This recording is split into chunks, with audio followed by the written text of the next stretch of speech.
Alright, so phones. 80% of this entire business is on the phones. We get paid a lot of money to do a lot of things. That main thing is phones, okay?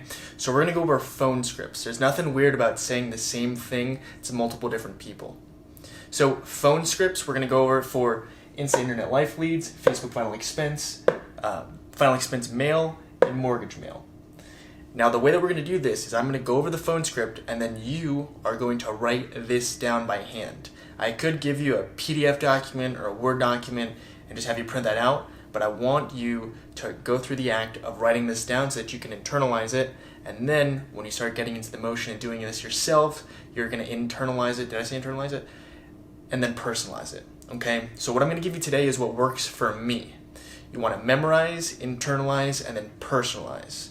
I was given phone scripts before. I memorized them, I internalized them, and then I personalized them. So not everything that I'm going to say to you, you have to say word for word. It works for me word for word. I'm going to explain why, but eventually you're going to come up with your own phone scripts, and in your mind, you should be saying, hey, my phone scripts are the best phone scripts out there. Eventually. You're not going to be there yet, but eventually you should be really confident in your phone abilities and be like, yeah, my phone script's the best. Other people have theirs, but mine's the best. That's the attitude that you want to get to. But in the beginning, you need some guidance. Cool? Instant internet life leads. You buy them off the CRM. This is how it goes. Hey, Deborah. Hey, Deborah, this is Evan. I'm just getting back to you. Looks like you had been looking for some quotes online for life insurance. I'm just a local guy here in Essex County, here to help you out.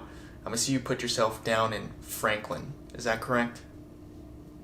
So what you're doing there is you're addressing, well, what's the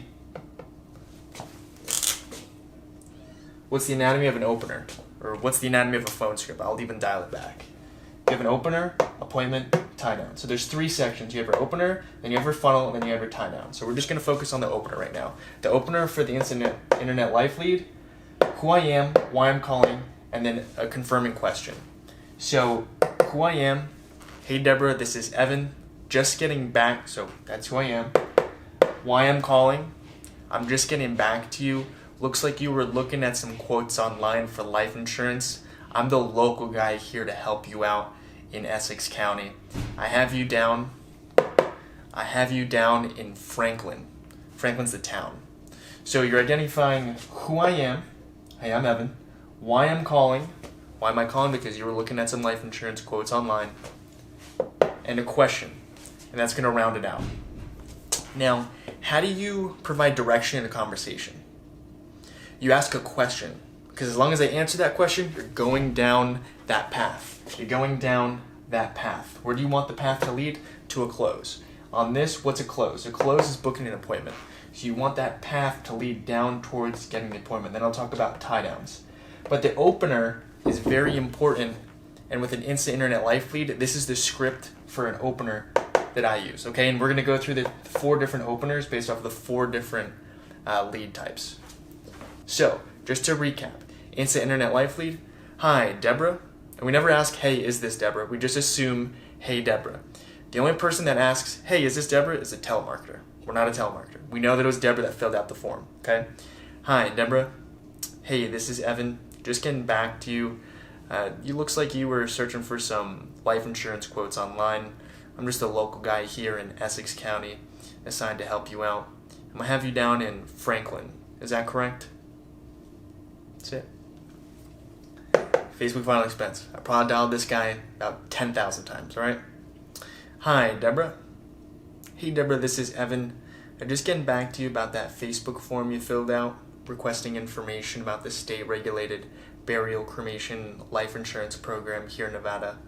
You put down your favorite hobby as soccer. Is that correct? It's the same exact thing. Who I am. Hi, Deborah. This is Evan. Just getting back to you about that Facebook form that you filled out, requesting information about the state, blah, blah, blah. You put down your favorite hobby as soccer. Is that right? So they're not thinking about really anything that I necessarily said before. They're internalizing it, but then I'm redirecting it so they don't get hung up on 1 and 2. Is your favorite hobby soccer? Yeah, okay. And I'm going to go through this guy once I go through all these, because it's all the same. The only thing that changes is the opener. The rest of the phone script exactly the same. So I'm only going to focus on the opener for now. Okay, so that was Facebook final expense. Write that down. Hey, Deborah, this is Evan. Just getting back to you about that Facebook form you filled out, requesting information about the state-regulated burial cremation life insurance program here in Nevada. You put down your favorite hobby as soccer. Is that right? It's pretty much with that tonality as well. Now, the reason that I use the words that I do is state-regulated. That's in bold in the ad copy that they see on the advertisement. So state-regulated. And then sometimes it'll say burial, sometimes it'll say cremation, sometimes it'll say final expense, and sometimes it'll say life insurance. So I just knock out all that shit in one shebang. It doesn't matter what it said, I'm going to hit it. So burial, cremation, life insurance program here in Nevada. I'm not afraid to say life insurance over the phone. Life insurance, the term is kind of like taxes. We all know that we have to pay them and take part in them. We're just not excited to do them. So it might be kind of like a kryptonite word for some people, but don't worry about it. If you say burial, cremation, life insurance program here in Nevada or wherever state you're in, you put down your favorite hobby as knitting. Is that right? And the beautiful thing is that the only reason that we know that they put down knitting is because they fill out a form and we're not some telemarketer hitting them up. That's the beautiful part about leads. Okay? And that's why I use the wording that I do. Okay? Final expense mail, probably dialed 15, 20,000 of these guys. Okay? So it's very similar. The opener goes like this. Hi, Deborah. Hey, Deborah, this is Evan. Just getting back to you about that postcard you got in the mail. You filled it out by hand and sent it back about this state-regulated burial, cremation, life insurance program here in Nevada. You remember that, right? If they remember it, they'll say, yep. If they don't, I could still overcome it. And I'll talk about overcoming objections in another video, but just for simplicity, that's the script right there. Who I am. Now, big thing here, I should have mentioned this earlier, but I never say like, hey, I'm just giving you a call from the senior benefits office. I never say, hey, I'm giving you a call from Family First Life. I never say, hey, I'm giving you a call from the Mortgage Protection Center, because I'm not. And if I did say that, maybe I could bullshit it, but I feel like they would feel it, and it's just good karma. I just want to be on good terms, have really good transparency. I'm not calling from the Mortgage Protection Center. We do mortgage protection, but it's not like, we're not calling from there. If you say that, nothing wrong with that. But I just don't like to do it because it's not true. So I'm just giving you a call about the postcard. Doesn't matter who I am. And then I'll talk about what this sounds like, and I edify myself and introduce myself, posture, everything like that. But just for the opener, I don't mention I'm calling from the Mortgage Protection Center, Senior Benefits Office, nothing like that. Okay? Now, little subcategory for age. Let's say you bought some final expense mailers, or you bought really any of these off of the CRM, and they're 1 month, 1, 2, 3 months old. So the script is basically the same. I just throw in this little phrase, you fill this out 1 to 2 months ago. That way they're not thinking only back like the past couple weeks.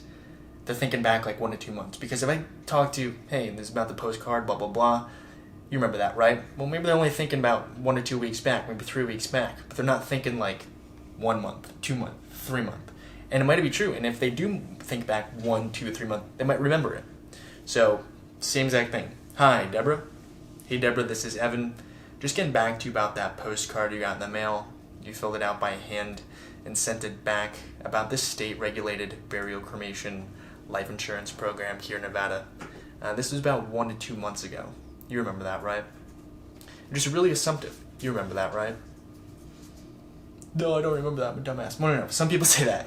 But the just assumptive manner that I ask that question in, it's really easy for them to be like, yeah. And it's kind of weird for them to be like, no. But they still say no. But most of the times they say yes. It's all good. And if they don't remember, I'll talk about handling objections. That's not what this is about. This is just basic phone scripts, okay? Same thing with mortgage mail. Very, very, very similar. And sometimes I'll call up a final expense and I'll go for mortgage just because I know the scripts are like almost identical. And sometimes I'll call up a mortgage lead and I'll say the final expense and I'll still book the thing. Hi, Deborah. Hey, Deborah, this is Evan. Just getting back to you about that postcard you got in the mail. You filled it out by hand and sent it back about mortgage protection. You remember that, right? I'm not calling from the Mortgage Protection Center. I'm ending it with a question. I tell them why I'm calling. Tell them who the hell I am. Okay? So, and then with the same thing, aged. It's the same exact script. Before I add the ending question, I add a little phrase. And this is about 1 to 2 months ago. You remember that, right? Same exact thing. So that's openers. So we worked on the openers. Now everything after this is always the same. The only thing that changes in my scripts, no matter what lead type I'm calling, is the opener. So this, the appointment book, is always the same. So the rest of this, what's called funnel, is the same, and the tie downs are the same. And I'm going to go over tie downs as well. But there's a reason that this guy centers and then it goes down straight, because the tie down isn't necessary, but it's pretty much the most necessary part of it. And I'm going to explain why, okay? But this is going to be the same for every single lead. You remember that, right? Yeah. Okay, great. Well, my job as an underwriter here in Essex County is just to verify a couple things you put down really quick. I have down your age is 65. Is that correct? Okay. And you're female, non-smoker? All right. Any heart attacks, cancer, strokes in the past couple years? No? Okay. And are you retired, working, disabled? You work? Okay. Full-time, part-time? Awesome. Okay. Now here I see no spouse. You wrote down no spouse in that field. Is that correct? Okay, great. All right. Well, Deborah, my job as an underwriter in Lyon County is just to prepare a couple things for you and drop it off to you. Usually takes me 5 to 10 minutes to go over with you. Reason for the call, they have me wrapping up with a couple other families here in Franklin the next 2 days. We are a little bit behind, but just to better accommodate you, you typically off from work in the afternoons, evenings nowadays? Evenings? Okay. Oh, you get off at 5. Okay. All right, I can't do a 5. I could put you down like a 5:30, 5:45, or I could split you over to like a 6:30, 6:45. 6:30? Okay. All right. And Deborah, your last name is Johnson? Okay, cool. All right, would you mind writing something down for me really quick, and then I'll let you go? Awesome. All right, so my first name is Evan, E-V-A-N. My cell phone is 775-440-9397. All right, and I got you down for Friday. I'm sorry, what time did you pick? The 6:30? Okay, cool. All right. All right, and you're over on 777 Lucky Lane? Okay, perfect. And that's a house, right? Sweet, okay. Parking in the street is okay? Or do you have a long driveway? Okay, great. And last question for you, Deborah. Do you have a doorbell or should I knock? Oh, you got some big dogs? Okay, that's kind of like a doorbell. Okay. All right. I'll bring my treats. Okay. All right, perfect. Well, Deborah, I got you down for this Friday evening, 6:30.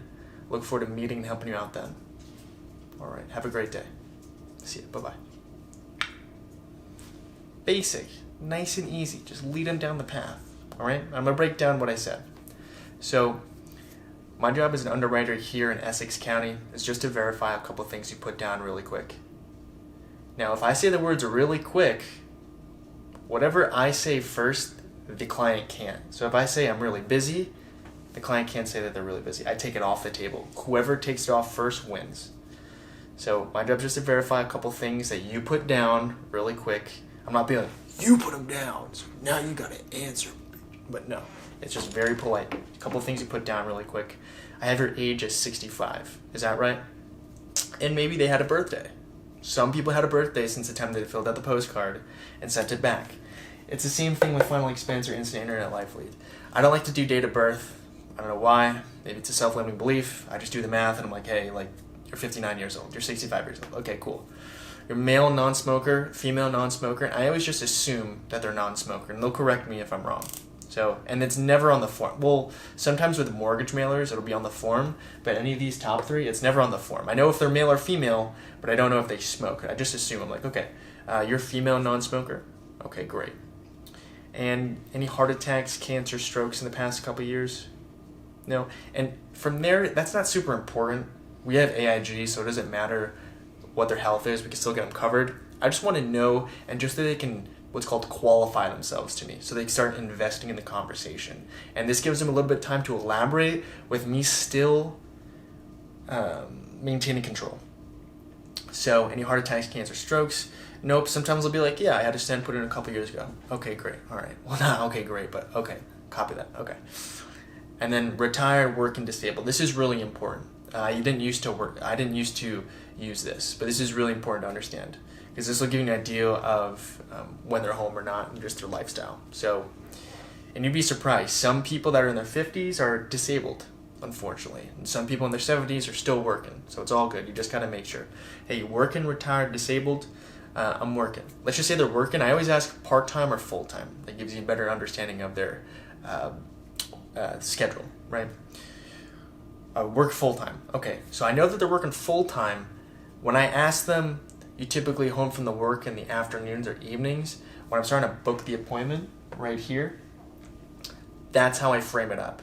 If they're retired, I ask mornings or afternoons. If they work, I'm doing afternoons or evenings. If they're disabled, I'll do mornings and afternoons. So mornings and afternoons for retired and disabled. And if they're working, evenings or afternoons, evenings. Potato, potato, whatever ones come first, right? So the reason I do that is because I want to have all the retired and disabled people in the morning and maybe afternoon so I can make time for the people who can't meet me in the morning or afternoon. The people that are working, they get off work in the evening. So that's why it's always good to, we can talk about lead strategy as well, but that's why it's always good to run a combination of all this stuff. I run all of this. I've sold a ton of insurance off of all of this. And the reason being is because let's just say you have mortgage mailers. Well, most people that have a mortgage are at work all day. So there's only so many appointments that you can fit in the evening. So you need some final expense and instant internet life leads during the day because old people wake up early and go to bed early. So you can hit them in the morning and the afternoons and then you can run your mortgage in the evening. That's just a little rationale. But anyway, going back to the script. You're retired, disabled, you're working. Let's just say he's retired. Okay, cool. All right. Well, my job, Deborah, as an underwriter here in Franklin, is just to prepare a couple things for you and drop it off to you. Usually takes 5 to 10 minutes to go over with you. So, pause. So, I make it very clear that I'm dropping something off and I'm going to be going over it with her. It takes about 5 to 10 minutes. I've never had an appointment that took 5 to 10 minutes unless I got porched or...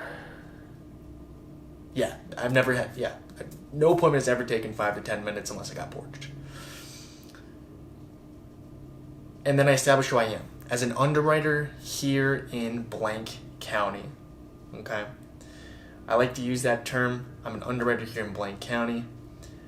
It just flows off the tongue, and it also makes it seem like I'm local, yet not that local, and I could still be really busy. Anyway, as an underwriter here in Essex County, my job's just to prepare a couple things for you and drop it off to you.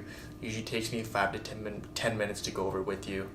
A reason for the call, they have me wrapping up with a couple other families here in insert town, so here in Franklin, the next 2 days.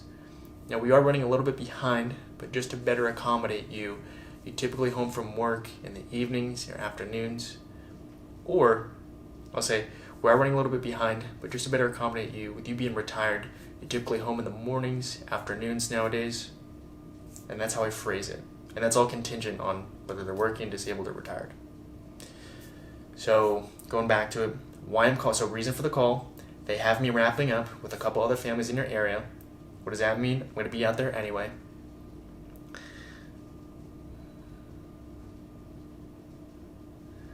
We are running a little bit behind, so it provides some scarcity. It's a little Paul McLean thing. We are running a little bit behind, so I'm doing you a favor by fitting you in. You're not doing me a favor by fitting me in. So we are running a little bit behind, just to better accommodate you.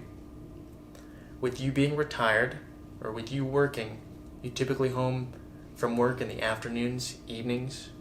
Gives them 2 options, so they get to pick from A or B, not, am I going to answer this question at all? So pick an A or B, afternoons or evenings. I'm home in the evenings. Okay, cool. Like 5:30? Yeah, okay, cool. Well, I can't do a 5:30 exactly. I can do a 6:30. Any reason that wouldn't work for you? Or you could give them 2 different options. Let's just say they're retired. Mornings or afternoons? Mornings are typically better. Okay. I could do a 9 or an 11:30 this Friday. I'm not saying which one works better for you. That's their thought process. What's called a vacuum. So when I say I could do a 9 or 11:30 this Friday. They're like, he's not talking. Oh yeah, that's my cue to talk. Oh yeah, I should answer that. What works better? 11:30. That's what they say out loud. So it gives them that vacuum, and then they fill that vacuum. They fill that void by answering your question. And that's when I show 3 different options in the home, I do the same exact thing. I do it a lot, and it works really well. 11:30. Okay, great. And then from everything else is just a tie down. I verify the last name really quick, and then after that, everything's just a tie down. So, Deborah, your last name's Johnson. So she says, okay, 11:30. Like, okay, great. And Deborah, your last name is Johnson, right? She's like, yeah. I'm like, okay, cool. Would you mind writing something down for me really quick, and then I'll let you go? So what I just took away from the table is, one, I directed it. In a question, would you mind writing something down for me really quick, and then I'll let you go? That's a question. Would you mind doing that? Who wouldn't mind doing that really quick? And also, if I just said, hey, would you mind writing something down for me? And then they could come out with a rebuttal or objection. No, I'm really busy. Well, I already took it off the table because I said really quick before I let you go. Now they're like, oh shit, it's going to be really quick. All right, fine. And I'll write it down. So it takes that off the table. They can't say, hey, I don't have time. I just said it really quick. Don't worry. Now, if they're driving or something, I don't want them to fucking get in an accident by writing something down. If they have to go, they have to go. It's okay. But the tie down is important, and I want to hammer on it as much as I possibly can. So write something down for me. Do I really need them to write anything down? No. But if they write it down, it means a lot more to them, and this thing's going to be real. I'm not just some dude picking out a time that works for both of you. I want you to write down my information. So, would you mind writing something down for me really quick, and then I'll let you go? Sure. Give me 1 second. All right, I'm ready. All right.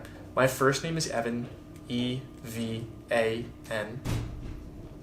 My cell phone is 775-440-9397. Now, some people may not even do their phone number. Some agents will have the client write down their confirmation code and then repeat it back to them. I've done that in the past. It's not really me. It's okay. One reason that I want them to write down my phone number is because if they can't make it, I want them to call me.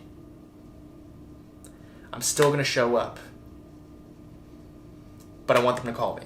I want them to know or be aware of my contact info, just so that they feel, 1, sure that they can contact me, and 2, if they do need to contact me and they need to cancel, if I double booked the appointment, I know which one to go to. Not a big deal. I show up to clients all the time who called or texted me and sound like crazy. We'll go over what to do when the client calls to cancel. It's a whole nother video, but I put down my phone number so that I give them the opportunity to do so.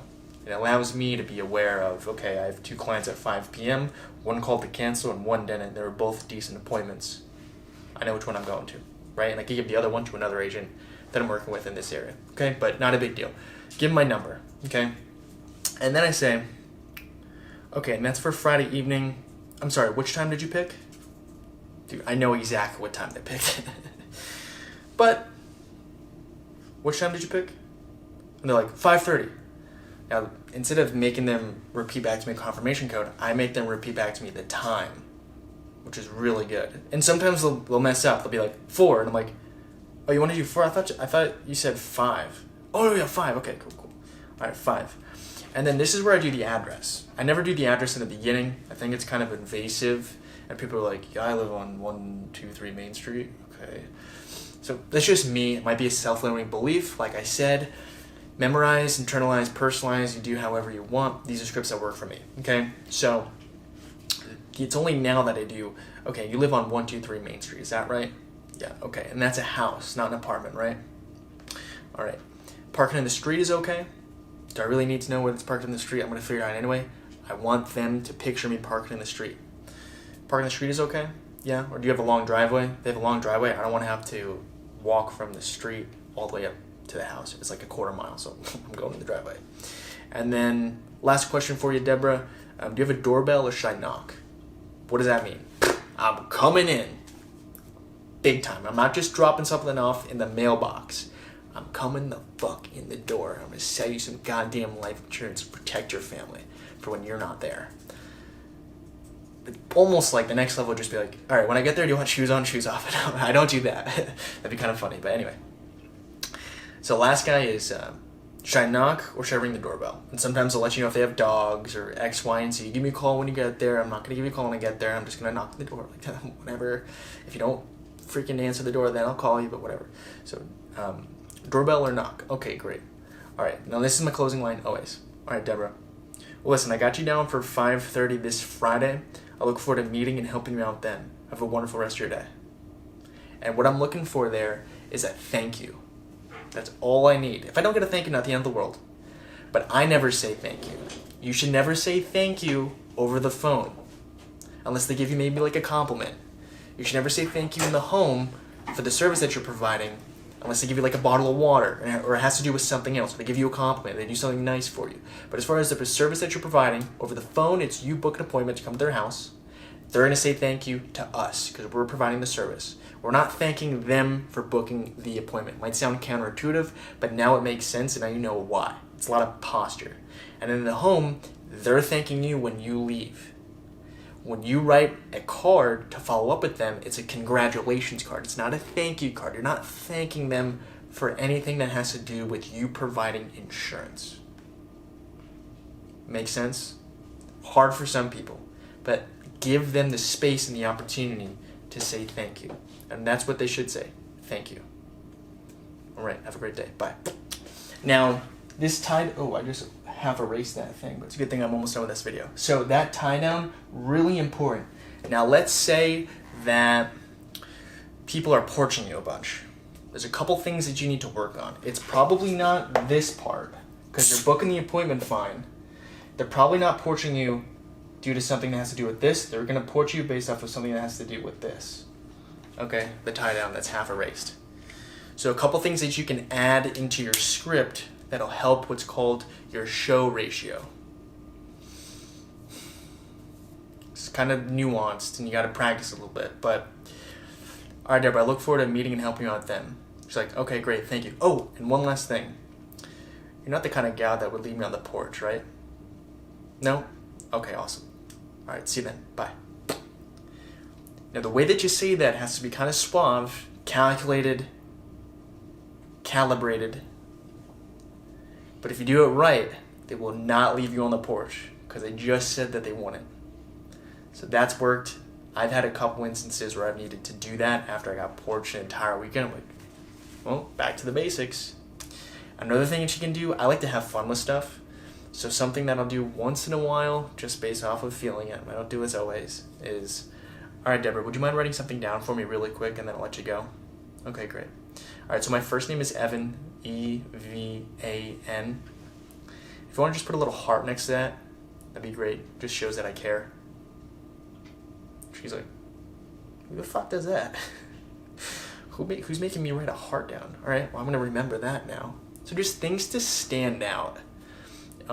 Other tie downs that people do that are kind of funny, like Easton Patton, he's like, all right, I'm going to show up in like a white Prius. I'm going to get out. I'm a white dude. I match my car. I'm about 6 foot tall with a big nose, so you can't miss me. A little bit of humor, just makes him stand out, makes him visualize him getting out of the car. That works. There's a couple others where, like, I think John Porcina does this, or a lot of people on FFL America with Grady's team do this, is, all right, yeah, I'm going to show up in, like, a gray Honda Civic, and when I get out, and they just describe themselves. I'm a 5'8" white chick with a red top on, a red blazer. Just so you know who I am, so you can put the shotgun away when I show up. That's a good line. Put the shotgun away when I show up.